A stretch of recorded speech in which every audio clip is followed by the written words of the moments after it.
Oke, assalamualaikum warahmatullahi wabarakatuh. Bismillahirrahmanirrahim. Perkenalkan, nama saya Nanda Abdul Basar, NIM 104. Mungkin dalam frame ini saya sendirian, tapi dalam video ini mungkin nanti saya tidak akan sendiri. Ada teman-teman saya juga yang akan menjelaskan materi-materi yang akan disampaikan nanti. Ada Faisal Ervani, ada Robi Irsyad, ada Siti Aminatus Zahra, dan juga ada Husnul Amalia. Dan saya akan menjelaskan apa itu ringkasan, abstrak, dan juga sintesis. Nah, yang pertama ringkasan. Apa itu ringkasan?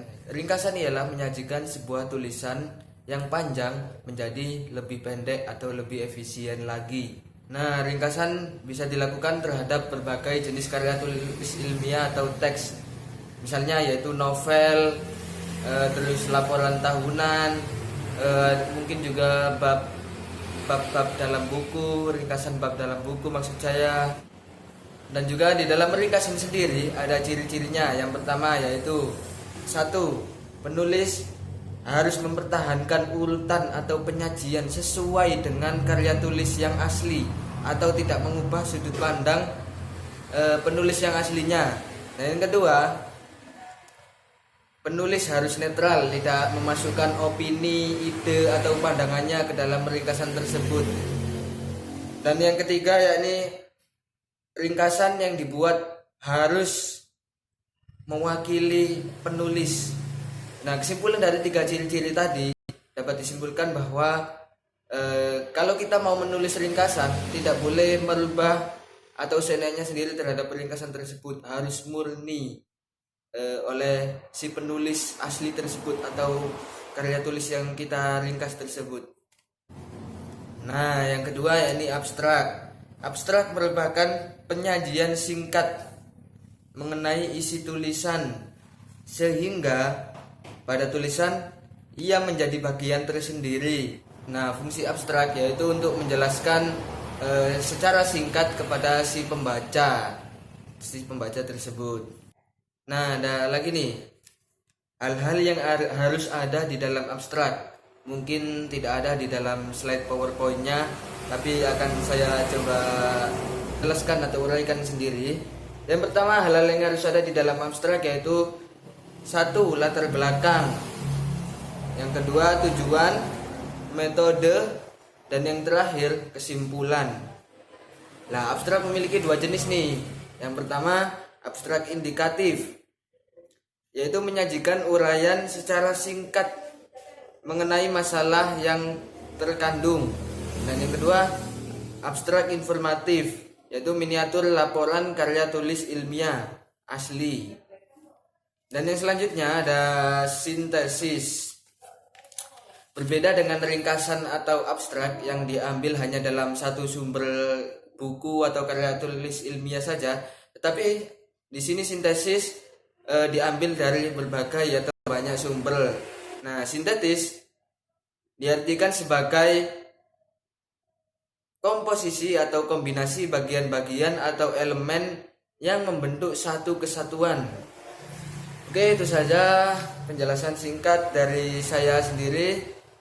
Selanjutnya akan dijelaskan oleh teman-teman saya yang lain yang akan menjelaskan materi-materi selanjutnya. Terima kasih. Selamat sore teman-teman. Perkenalkan, nama saya Faisal Ervani dari Prodi Pendidikan Informatika NIM 116. Di sini ada dua pokok bahasan penting yang saya ambil dari makalah saya. Yang pertama adalah perbedaan ringkasan, abstrak, serta sintesis dalam karya tulis. Yang kedua adalah sistematika isi. Oke, saya akan bahas yang pertama, perbedaan antara ringkasan, abstrak, serta sintesis. Ringkasan itu biasanya berisi tentang penulis harus mempertahankan cara pandang serta cara pandang si penulis aslinya.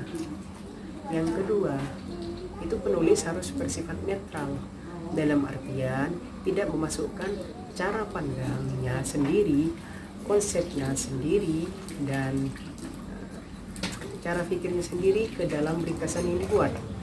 Dan yang ketiga itu adalah ringkasan tersebut harus mewakili gaya dari penulis aslinya. Oke, itu terkait tentang abstrak, ringkasan maksud saya. Nah, setelah ini adalah abstrak. Abstrak itu biasanya berisi tentang latar belakang dari topik yang dipilih. Yang kedua itu adalah tujuan penelitiannya itu seperti apa. Yang ketiga itu adalah metode atau bahan yang digunakan dalam penelitian itu apa. Setelah itu yang terakhir adalah tujuan penelitian tersebut. Dan perbedaan dari ringkasan, abstrak, dan pembahasan yang kedua adalah sintesis. Sintesis yang pertama itu penulis harus bersikap objektif dalam teks yang digunakan. Yang kedua, penulis harus bersikap kritis atas semua sumbernya. Dan yang ketiga itu adalah penulis harus mewakili, harus bisa mengaitkan satu sumber dengan sumber yang lainnya, seperti itu. Nah, pembahasan kedua adalah tentang sistematika isi. Sistematika isi itu terdiri atas 3. Yang pertama adalah pendahuluan, yang kedua metode penelitian, dan yang ketiga adalah pembahasan. Seperti itu. Terima kasih. Ini akan menjelaskan pengertian dari pendahuluan, isi, dan penutup dalam penulisan karya tulis ilmiah. Yang pertama, pendahuluan. Pendahuluan merupakan gagasan pokok yang paling sedikit terdiri dari 4 bagian, yakni latar belakang masalah, rumusan masalah, tujuan penelitian, dan sistematika penelitian. Yang kedua, bagian isi. Bagian isi merupakan hasil analisis penelitian yang diperoleh dari data-data dan dibahas secara sistematis dan terperinci. Yang ketiga, penutup. Penutup merupakan bagian terakhir dari sistematika penulisan karya tulis ilmiah yang memuat kesimpulan, saran, daftar pustaka, dan lampiran-lampiran. Perkenalkan, nama saya Siti Aminandus Zahra, NIM 121. Di sini saya akan menjelaskan fungsi dari pendahuluan, isi, dan penutup. Di dalam pendahuluan biasanya itu berisi latar belakang masalah, rumusan masalah, serta tujuan masalah. Fungsi dari pendahuluan tersebut yaitu untuk menyatakan subjek, untuk menyatakan maksud, untuk menyatakan wawasan, dan untuk menyatakan rencana uraian. Di latar belakang masalah sendiri kita mengetahui bahwa tujuan dari latar belakang masalah adalah untuk mengetahui maksud dari pembuatan karya ilmiah tersebut. Dan untuk rumusan masalah serta tujuan masalah itu berfungsi sebagai rencana kita, rencana uraian, rencana yang akan kita bahas di bab isi atau bab pembahasan. Selanjutnya, fungsi dari isi yaitu untuk membuat seseorang percaya apa yang dia baca. Mengapa? Karena di isi itu berisi pembahasan dari rumusan masalah, berisi jawaban-jawaban dari rumusan masalah yang telah kita buat sebelumnya. Selanjutnya, fungsi dari penutup yaitu untuk mengakhiri sebuah tulisan yang berisi kesimpulan dan sebuah saran. Kita pernah menemukan di sebuah novel, karya tulis ilmiah novel, itu di akhir biasanya si penulis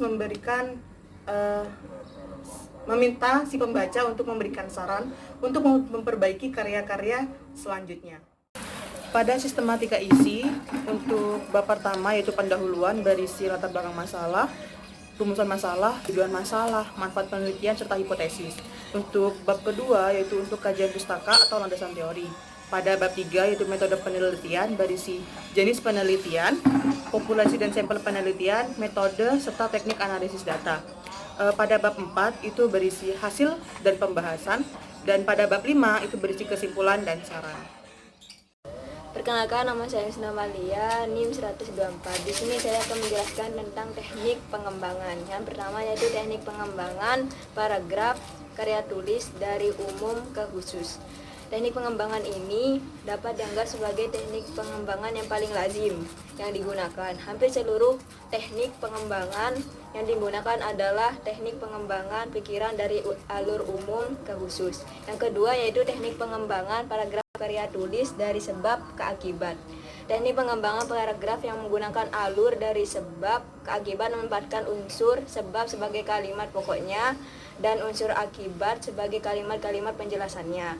Yang ketiga yaitu teknik pengembangan paragraf karya tulis dengan perbandingan. Paragraf karya tulis yang dikembangkan dengan teknik pengembangan perbandingan dilakukan dengan cara mengidentifikasi kesamaan-kesamaan dari sejumlah entitas. Yang selanjutnya yaitu teknik pengembangan paragraf karya tulis dengan pemertentangan. Paragraf yang dikembangkan dengan menerapkan teknik pemertentangan berbeda sekali dengan teknik perbandingan. Di dalam teknik pemertentangan tersebut, ide-ide dalam paragraf karya tulis itu dicermati perbedaannya, bukan persamaannya. Yang selanjutnya yaitu teknik pengembangan paragraf karya tulis dengan analogi. Paragraf karya tulis yang digunakan untuk membandingkan atau mempertentangkan hal-hal yang sifatnya umum yang belum diketahui publik. Yang selanjutnya itu teknik pengembangan paragraf karya tulis dengan pemberian contoh, yaitu paragraf yang lazim dikembangkan dengan model pemberian contoh atau perumpamaan. Yang selanjutnya yaitu teknik pengembangan paragraf karya tulis dengan pemberian definisi. Yang selanjutnya yaitu teknik pengembangan paragraf karya tulis dengan perincian. Lalu teknik pengembangan paragraf karya tulis dengan pembuktian. Yang selanjutnya yaitu teknik pengembangan paragraf karya tulis dengan eksplanasi, yaitu gagasan pokok lazimnya ditempatkan di awal paragraf dalam bentuk kalimat pokok atau kalimat utamanya. Yang selanjutnya itu teknik pengembangan paragraf karya tulis dengan pertanyaan.